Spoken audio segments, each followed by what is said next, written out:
اس وقت موجود ہوں مدینہ منورہ مسجد بلال کے بالکل میری بیک اینڈ پہ آپ کو ایک جو ہے گنبد نظر آ رہا ہوگا، ایک مینار بھی نظر آ رہا ہوگا، اور یہ مینار اور یہ گنبد مسجد بلال کا ہے۔ مسجد بلال کے حوالے سے حضرت بلال حبشی کا آپ نے واقعہ سنا ہوگا، جو نصرت فتح علی خان نے ایک قوالی گائی تھی، بھر دو جھولی میری یا محمد، اس میں پورا واقعہ جو ہے انہوں نے بیان کیا ہے، وہ بڑی خوبصورتی سے بیان کیا وہ واقعہ۔ تو وہ واقعہ ہم اپنے بچپن سے سنتے آ رہے ہیں۔ آج میں نے کہا آج اس مسجد کا وزٹ کیا جائے کہ وہ کون سی مسجد تھی، وہ کون سی معتبر مقام تھا کہ جس مقام پر آ کے اللہ پاک نے یہ کہا کہ اب ایک شخص کی وجہ سے ہم وقت ہی نہیں چینج کرتے، ہم جو ہے سورج ہی طلوع نہیں کرتے۔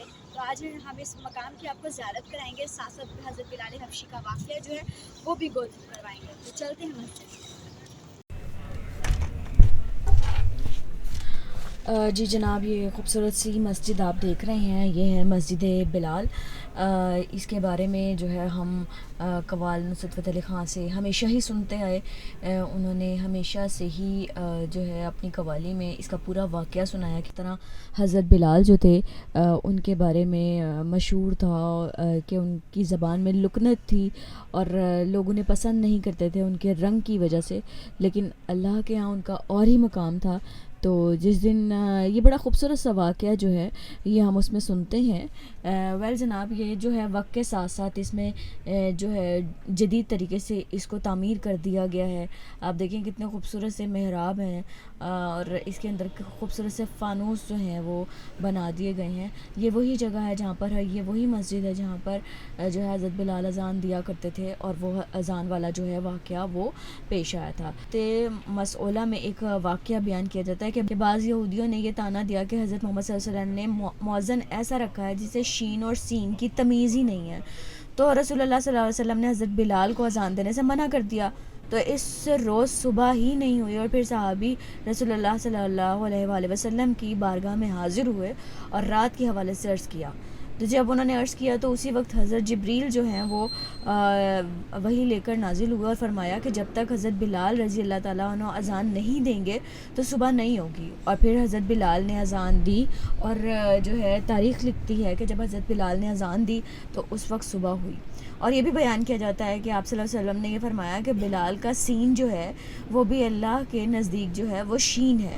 حضور صلی اللہ علیہ وسلم کی جب رحلت ہو گئی تو اس کے بعد حضرت بلال جو ہے وہ مدینہ کی گلیوں میں یہ کہتے پھرتے تھے کہ لوگوں تم نے کہیں رسول اللہ صلی اللہ علیہ وآلہ وسلم کو دیکھا ہے تو مجھے بھی دکھا دو۔ پھر کہنے لگے کہ اب مدینہ میں میرا رہنا دشوار ہو گیا ہے اور شام کے شہر حلب میں چلے گئے۔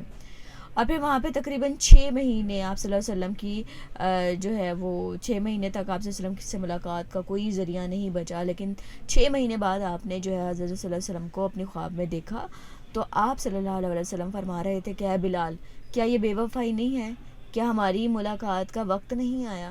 تو جب آپ نیند سے بیدار ہوئے تو فوراً اپنی اونٹنی پر سوار ہوئے اور لبیک یا سیدی، لبیک یا رسول اللہ کہتے ہوئے آپ مدینے کی طرف بھاگے۔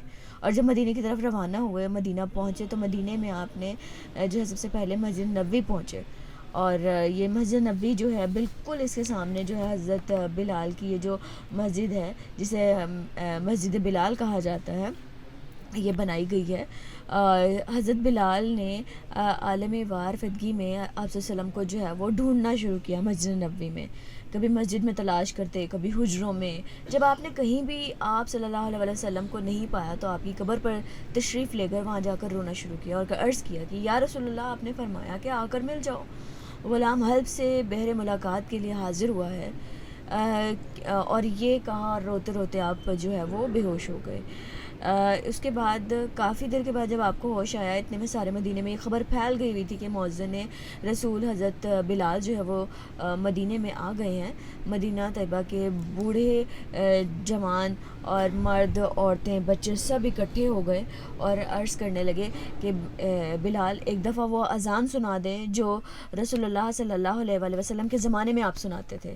آپ جو ہے حضرت بلال آپ نے معذرت کی اور کہا کہ جب میں اذان پڑھتا تھا تو اشہد ان محمد رسول اللہ کہتے ہوئے آپ صلی اللہ علیہ وسلم کی زیارت جو ہے اس کا شرف حاصل ہوتا تھا، اور آپ صلی اللہ علیہ وسلم کے دیدار سے اپنی آنکھوں کو میں ٹھنڈک پہنچاتا تھا۔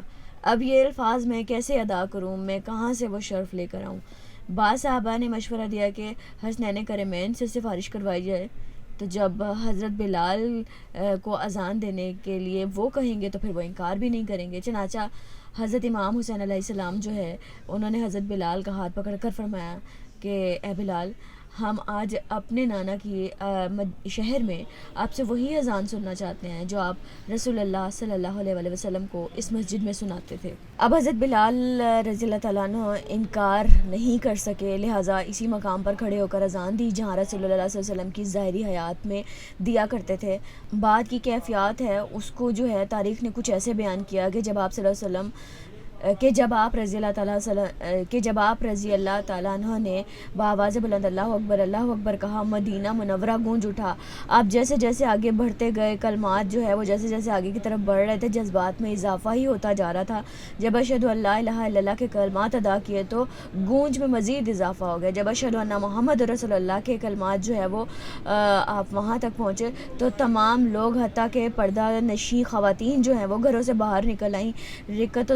رکت و گریہ زاری کا منظر جو ہے وہ عجیب سا تھا۔ لوگوں نے کہا کہ رسول اللہ صلی اللہ علیہ وسلم تشریف لے آئے ہیں۔ آپ صلی اللہ علیہ وسلم کے وصال کے بعد مدینہ منورہ میں اس دن سے زیادہ رونے والا جو ہے مرد و زن آج تک تاریخ میں نہیں دیکھے گئے۔ تو یہ تھی تاریخ حضرت بلال رضی اللہ تعالیٰ عنہ کی، اور یہ جو مسجد آپ اس وقت دیکھ رہے ہیں یہ وہی مقام ہے جہاں پر یہ واقعہ جو ہے رونما ہوا حضرت بلال کا۔ اور حضرت بلال جو ہے وہ پہلے مؤذن تھے اسلام کے۔ یہی وہ مسجد ہے جہاں پر وہ اذان دیا کرتے تھے، اور ہم اللہ سے دعا کرتے ہیں کہ آپ سب کو بھی اس مسجد میں آنے کا شرف حاصل ہو، آمین۔